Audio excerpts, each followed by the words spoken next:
สวัสดีครับพี่น้องชาวสปปลาวนะครับวันนี้กลับมาพบกันเช่นเคยกับผมเอ็มทเนนนะฮะ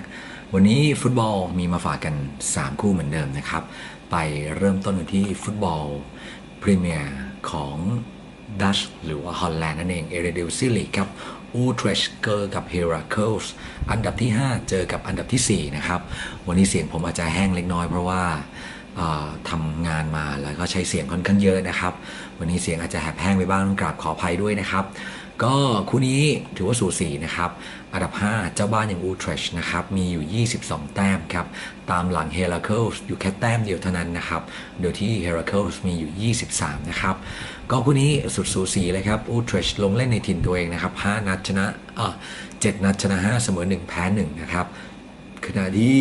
เกมเยือนของเฮราเคิลเองไม่ค่อยดีครับชนะ1เสมอ2แพ้ถึง4แต่เล่นในบ้านถือว่ายอดเยี่ยมนะครับชนะ6แล้วก็แพ้แค่เกมเดียวเท่านั้นนะครับเพราะฉะนั้นถ้าดูตามรูปการคู่นี้ค่อนข้างสูสีจริงๆ2เกมล่าสุดที่เจอกันก็ออกเสมอนะครับก็เรียกได้ว่าสูสีมากๆแต่ถ้าดูจากฟอร์มแล้วต้องยอมรับว่าตอนนี้ต้องยกให้เจ้าบ้านเป็นต่อนะครับแฮนดิแคปวันนี้เนี่ยคือเขาให้อูทรชมากกว่า1ลูกด้วยกันนะครับก็ถ้าดูตามรูปการแบบนี้เนี่ยผมมองได้เลยว่า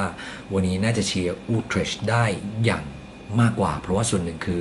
อูทรชเองนะครับชนะ3เสมอ1แพ้1เกมล่าสุดนี้ก็เกมลุกช่วงนี้ ร้อนแรงมากในช่วง5 นัดหลังสุดเนี่ยกดไปเกือบจะ20ลูกนะครับขณะที่เฮราเคิลเองเสียประตูเป็นว่าเล่นเลยนะครับก็เสียประตูทุกนัดเสียล่าสุดเนี่ยก็ทั้งหมด10 ลูกด้วยกันในรอบ5นัดนะครับก็เสียประตูค่อนข้างเยอะเพราะฉะนั้นแล้ววันนี้เนี่ยอูทรชเองค่อนข้างพร้อมพอสมควรในเกมวันนี้น่าจะเป็นฝ่ายเอาชนะในเกมวันนี้ได้ครับเพราะว่าเกมรุกที่ดีและเกมรับที่แน่นกว่าจะเอาชนะได้ครับด้วยสกอร์2-0นะครับเอาละไปต่อที่ฟุตบอลบุนเดสลิก้าเยอรมันนะครับเกมระหว่างไมซ์เจอกับฮันโนเวอร์นะครับก็ไมซ์กับฮันโนเวอร์วันนี้แฮนดิแคปให้ไมซ์เป็นต่อครึ่งลูกนั่นหมายความว่าขอแค่ชนะเพียงพอนะครับ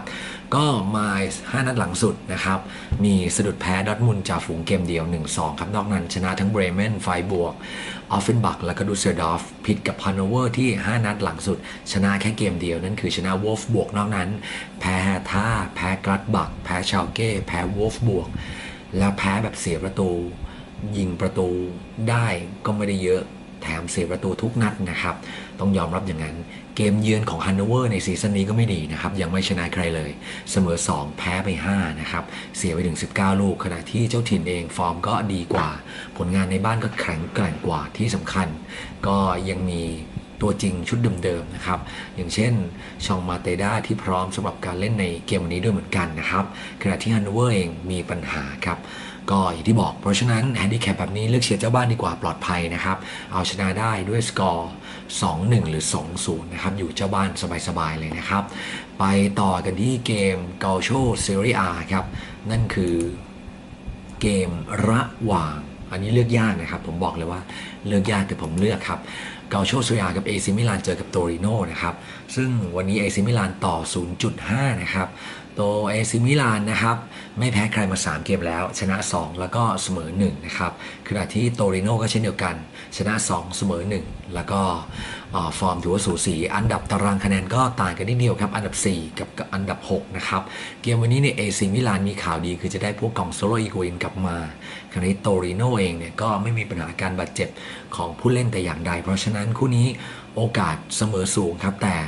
สิ่งที่น่าสนใจคือเอซิมิลานเนี่ยยิง2ลูกเป็นอย่างต่ำเมื่อเล่นในบ้านตัวเองนะครับแล้วก็ไม่เคยแพ้โตริโนมา22นัดติดต่อกันเพราะฉะนั้นวันนี้ถ้าเลือกเชียร์ขอให้เชียร์เอซิมิลานครับจะเอาชนะได้แบบหืดจับเหมือนกัน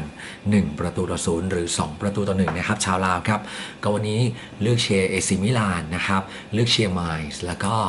เลือกเชียร์อูทรชวันนี้เป็นต่อล้วนๆนะครับวันนี้ขอให้ทุกคนโชคดีสมัครสมาชิกได้ที่ @laosbo ครับสวัสดีครับ